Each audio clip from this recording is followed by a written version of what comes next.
क्या आपने कभी सोचा है कि जो समुद्र पूरी पृथ्वी को अपने भीतर समेटे हुए है, जो चाहे तो एक ही क्षण में सब कुछ नष्ट कर सकता है, वह आज तक अपनी एक तय सीमा में ही क्यों बंधा हुआ है?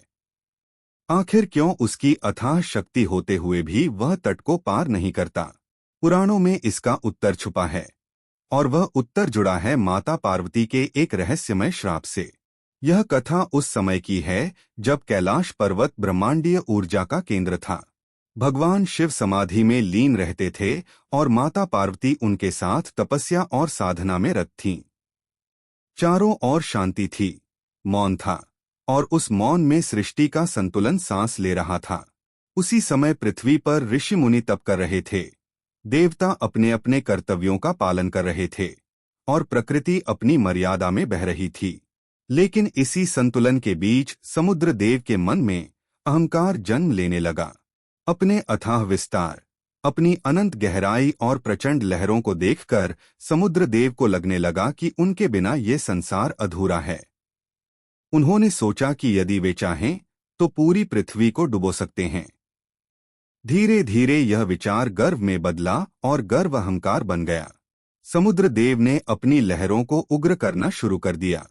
उनकी गर्जना से तटवर्ती क्षेत्र कांपने लगे, ऋषियों की तपस्या भंग होने लगी और प्रकृति का संतुलन डगमगाने लगा।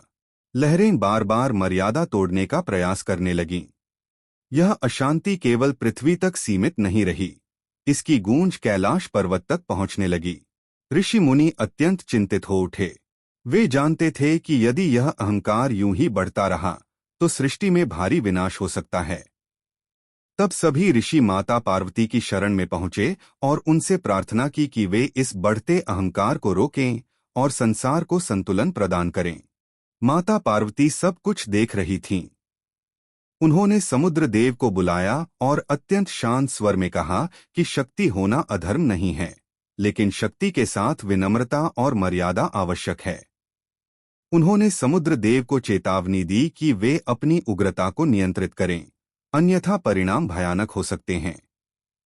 यह माता की करुणा भरी अंतिम चेतावनी थी, लेकिन समुद्र देव अपने अहंकार में इतने अंधे हो चुके थे कि उन्होंने माता की चेतावनी को भी गंभीरता से नहीं लिया।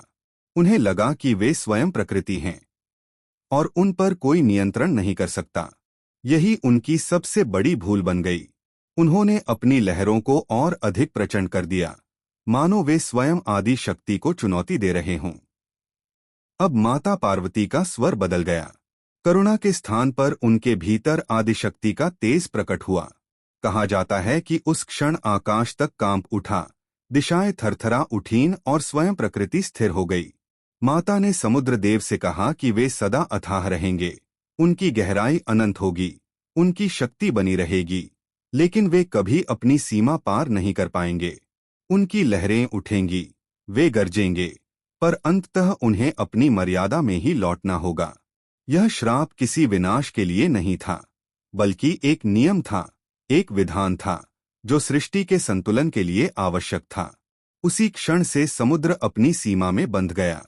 आज भी हम देखते हैं कि समुद्र कितना भी उग्र क्यों न हो जाए, कितनी भी बड़ी लहरें या सुनामी क्यों न आए, अंततः समुद्र अपनी तय रेखा में लौट आता है। कहा जाता है कि बाद में समुद्र देव को अपने अहंकार का बोध हुआ और उन्होंने माता पार्वती से क्षमा मांगी। माता ने उन्हें नष्ट नहीं किया, क्योंकि वे करुणा की देवी हैं।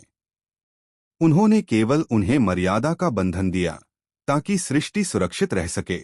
यह कथा केवल समुद्र देव की नहीं है, यह कथा हर उस शक्ति की है जो अहंकार में अपनी सीमा भूल जाती है।